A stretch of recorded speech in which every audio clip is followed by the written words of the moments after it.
you everyone for joining. My name is Matt Herdman with Protect Our Care. I'm the California State Director. And we have got a great panel today of folks who are going to talk about what the ACA tax credits mean for Californians, especially in light of the recently started open enrollment period, which starting November 1st, Californians are already beginning to get insurance through Covered California, and especially in light of last night's news.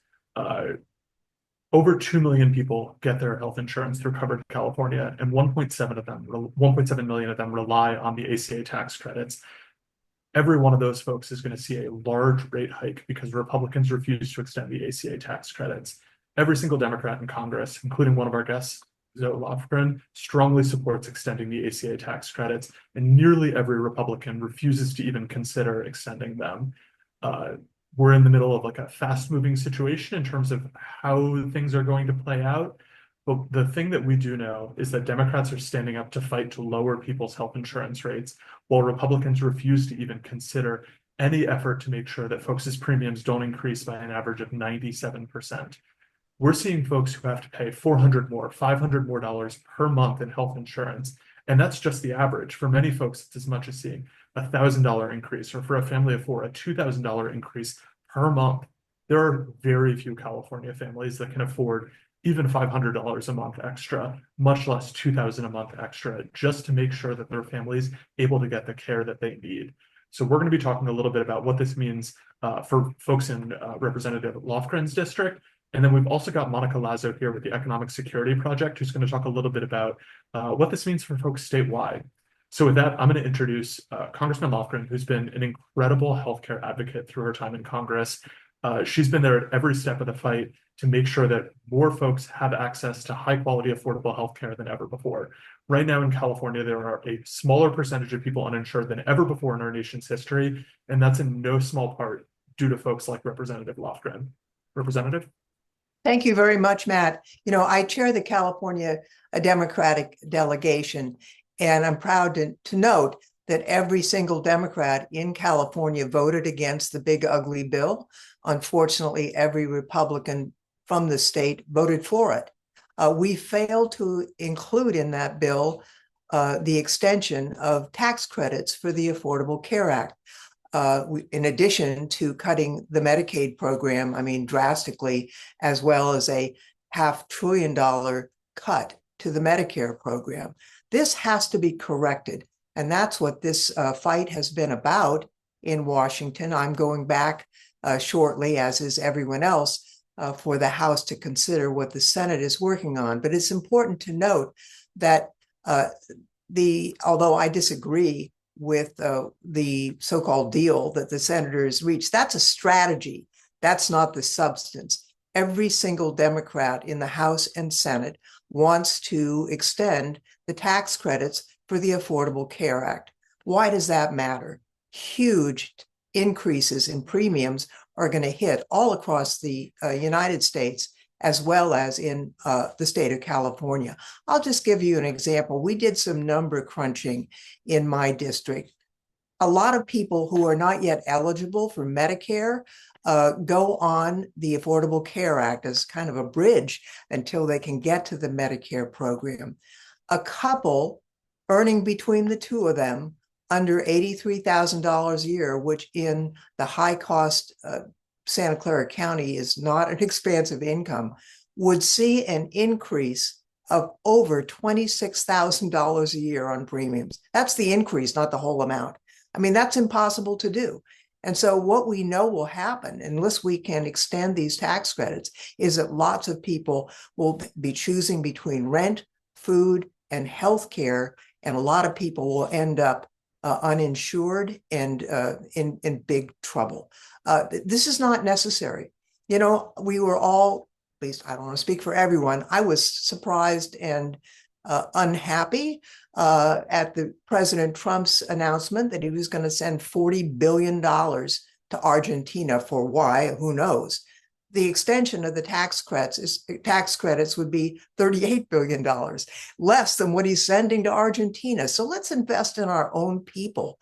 What I'm hearing from people in my district is not just individuals who are getting sticker shock when they look at the increases, but small businesses. A lot of small businesses rely on the Affordable Care Act, on the Covered California, to cover themselves and their employees. The sticker shock here is unbelievable. And when you add that to the tariffs that's driving small businesses out of business, this is really a big economic blow to California, and it's completely unnecessary. So I hope that the Republicans will come to their senses and extend these tax credits. Thank you, Congresswoman. And you mentioned the sticker shock. People who are in California can right now go to Covered California and look up how much a silver plan would cost, how much a bronze plan would cost. And they actually will show you how much it cost last year when the tax credits were available. And you can see that difference for yourself, what the impact that folks like David Valadao, Young Kim, Ken Calvert, Darrell Issa, and their votes have had. The refusal to extend the ACA tax credits, which lays at each of their hands. They are nearly single-handedly responsible because of the small margins in the House. Every Californian can go and easily look up and see what it's costing them personally. So now I want to introduce Monica Lazo from the Economic Security Project, who's going to talk a little bit about like a statewide perspective. Monica? Thank you. And good morning, everyone. Again, it's Monica Lasso, California Campaigns Director for Economic Security, California Action. And I've been organizing a lot lately, all over our state, in person and virtually. And I always like to start by asking a few questions. How many of you have had to choose between paying for medicine and paying for groceries? Usually I get some nods and some hands in the air. Then I ask the second question between going to the doctor and keeping the lights on, and many more. Hands go up, and I get many more, yes, me. And this is where I share with them, I have too. And these should not be the choices anyone in the richest country in the world has to make. But right now, as you've heard, it's like Republican representatives, David Valadao, Young Kim, and Kevin Kiley, and Issa and Culvert are making those impossible choices even harder for millions of Californians. We are in a healthcare emergency, and it was created by choice. This summer, Trump and congressional Republicans cut over $1 trillion from Medicaid, right, and ended tax credits that help families afford health insurance. When they voted for HR 1, they took a wrecking ball to our healthcare system. And now they're shutting down the government because they refuse to fix the damage they've caused. In California, this is what that means. 2.4 million Californians are at risk of losing health coverage. Families, as you've heard, are seeing premiums skyrocket, right? Some of them are seeing $1,000, or you heard in some instances, even more. 29 rural hospitals and 15 nursing homes are at risk of closing, including several in the Central Valley. Close to 7,000 jobs will be lost by the end of this year from expiring ACA tax credits alone, and over 120,000 jobs will be lost from cuts to Medicaid and SNAP. We are now in the longest government shutdown in U.S. history, 40 days and counting. And this isn't just about numbers on paper. This shutdown is causing real pain right now. 42 million Americans who depend on SNAP are facing hunger. More than 1,000 flights have been canceled, with at least 5,000 delayed because air traffic controllers are working without pay. Emergency rooms are becoming packed with longer wait times for everyone. Federal employees have been fired during the shutdown, and workers across the government continue working without paychecks. People are being held hostage while Republicans play political games. All of this is happening because they wanted to pay for tax cuts for billionaires and health insurance CEOs. The same CEOs whose companies are already denying our claims and making record profits while we struggle to afford care. They, Republican leaders, chose to slash our healthcare instead of holding corporations accountable. They chose the bottom line of insurance companies over the lives of our neighbors. People are feeling betrayed right now, and they have every right to feel that way. I was in Bakersfield a few weeks ago, where the biggest betrayal took place. Bakersfield was part of Congressmember David Valadao's district before Prop 50. This district has the highest health coverage enrollment, with 64% of residents on Medi-Cal or Covered California subsidies. It has the highest share of Medicaid recipients and households receiving food stamps of any district represented by Republican Congress. Yet, Valadao still voted for HR 1. Not once, but every single time it came before him. What Republicans are doing right now is not policymaking. This is a shakedown. And people are hurting. We get the constant people are hurting and they're telling us, what am I supposed to do if my leaders, the people that we voted for, are telling me that this is that they're telling me one thing, but they're doing another. The Republicans who did this are betting that these people will just accept it, that they'll stay quiet, that they'll let them get away with it. And that's not going to happen. We're here today to send a message. No more shutdowns, no more cuts, no more choosing between healthcare and survival. We demand affordable healthcare that works for working families. We demand that our leaders hold big corporations accountable instead of making us pay for their greed. We demand that every person in California can see a doctor, afford their medication, and live with dignity without worrying about whether they'll have food on their table or if their flight home for Thanksgiving will be canceled. The people of California are watching. We're organized and will support those willing to step up and fight for us. Thank you for being here and thank you for having me here, Matt. And thank you for fighting alongside me. Thank you. Thank you, Monica. And, you know, one of the things that I thought was most striking that you mentioned was how we're already seeing hospitals being at risk of closing. There are two clinics in the Central Valley that have already said, hey, patients, you need to start thinking about another plan because in 6 months, we're very likely going to be closing our door for this specific pediatric clinic. And that's kind of how this starts, right? You see some of the least profitable wings of hospitals start to shut down, start to direct people elsewhere. That's already happening. And people are already getting those notices at their doors because of David Valadeo's cowardice, because Earl Issa didn't care enough about his constituents to fight for them to have affordable health care. Uh, I know we have a few questions that came in advance. And Rachel, you're going to be coordinating the Q&A. Rachel? Thank you, Matt, and thank you everybody for joining us today and participating in this conversation. And thank you to the press for joining us as well.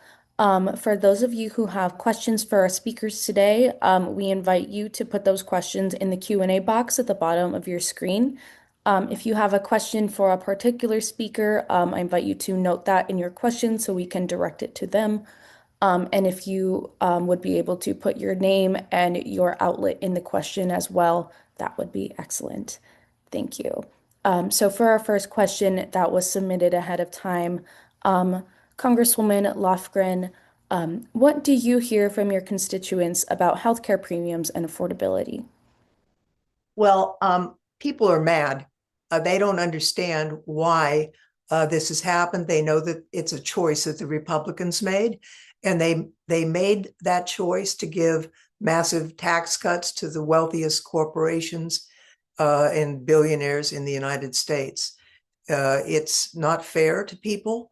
The Affordable Care Act managed to do something that we had tried to do for many decades, which is to give an option for people. Remember, it's not just the premiums, but the protections provided for pre-existing conditions, allowing a son or daughter up to age 26 to stay on and the like. So this has been a very successful measure.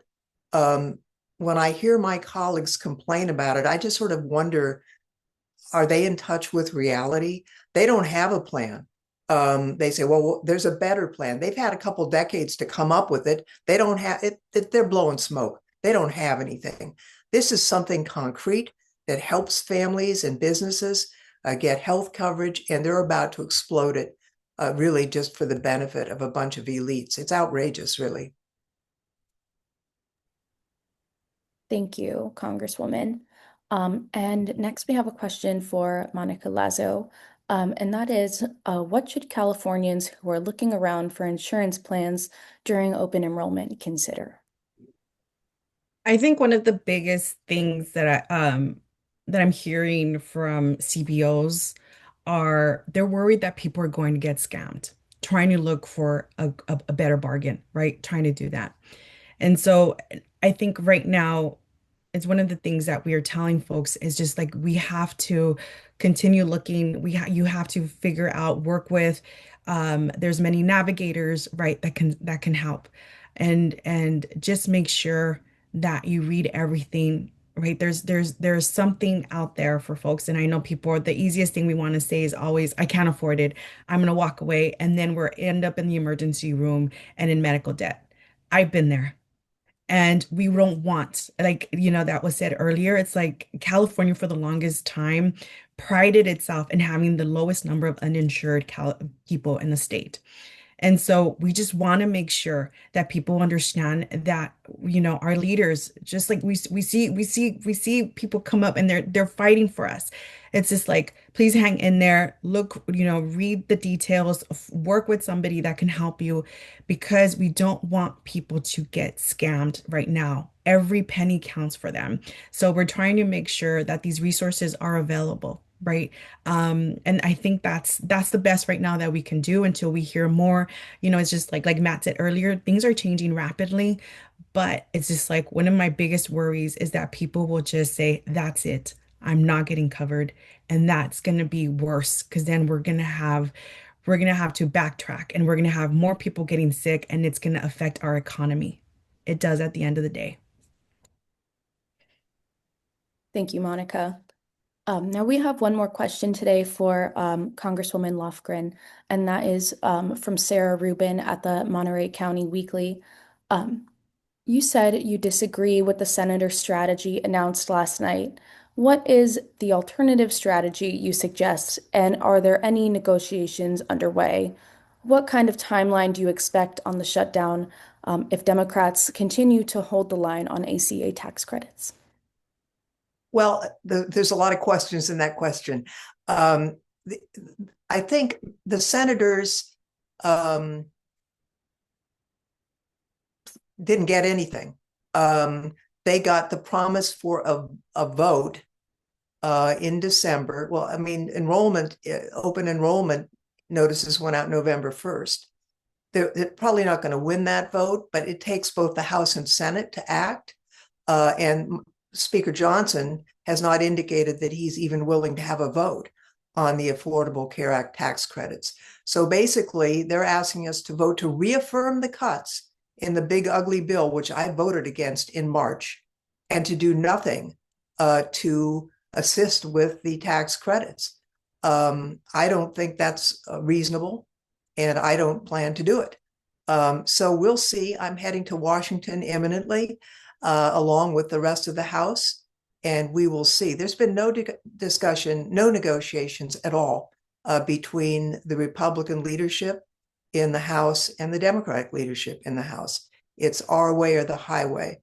And I think that the Republicans in California and the delegation ought to insist that we have a vote and that we reinstate these tax credits. It's up to them. They need to do that, and we need to keep the pressure on them. Thank you, Congresswoman Lofgren.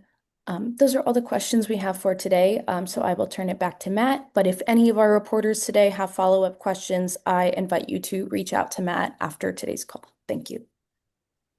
Please do. One of my favorite parts of the job is being able to connect a reporter to someone who's personally affected by the tax credits not being extended, or someone who's affected by the Medicaid cuts that Republicans passed earlier this year. So often, what happens in Congress is difficult to tell in a personal human way, to find people that are affected. But there are millions of Californians who are going to pay higher rates if Republicans get their way. And I really want to applaud Congresswoman Lofgren for standing up and holding the line. Nearly every House Democrat is with her on this. And it's something where she's right to point out that House Republican leadership are not even interested in negotiating. Before the shutdown, Donald Trump refused to even meet with Democratic leaders because they're not interested in any sort of negotiations. And I think that's really telling.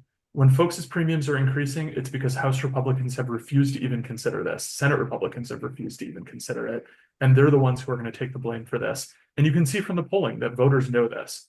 I'm still hopeful that we're going to be able to find a way out of this. But if we don't, and if premiums do spike up, and if as many as 5 million people end up losing their insurance because they're priced out of it, people are going to know that it's because House Republicans refuse to even consider this, refuse to negotiate at face value, and refuse to have an honest conversation about what we can do to make life better for Californians and for the rest of the country. Thank you again for coming. You all have my email if you need to reach out, and really appreciate you being here. Thank you, everyone. Thank you.